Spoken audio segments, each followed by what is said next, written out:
Okay, Ron Sturgeon here with RDS Real Estate. We're going to help you learn how to sign a lease today. Oh my God, this is scary as hell, okay?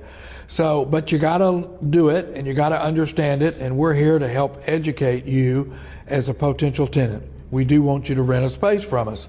I'm with Rory with CHC Development. I'm Ron Sturgeon with RDS Real Estate. Rory, this is pretty scary. You're thinking about starting a business, and I'm going to show you this lease. This lease is about 26 pages long, I think, and I'm going to ask you to sign that. And we're going to be talking about components of this lease, terms, what they mean. But just at a starting point, your concern, Rory, if you're thinking about signing this lease, is, oh my God, what happens if I fail? Mm-hmm. Yeah, I think one of the, especially for startup businesses, one of the first things you're thinking about is, if I sign this long, daunting legal document and my business doesn't work out, what does that mean for me? And I think that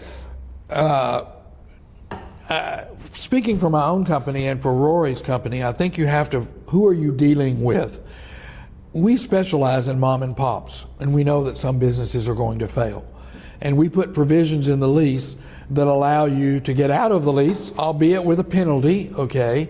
But what you don't need is a $200,000 judgment against you because you defaulted on a 5-year lease.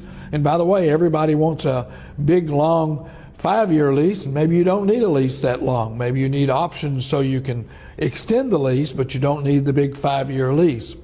So, Roy, when people sign a lease and they're worried about it, do you also offer options to let people out of leases if they don't make it?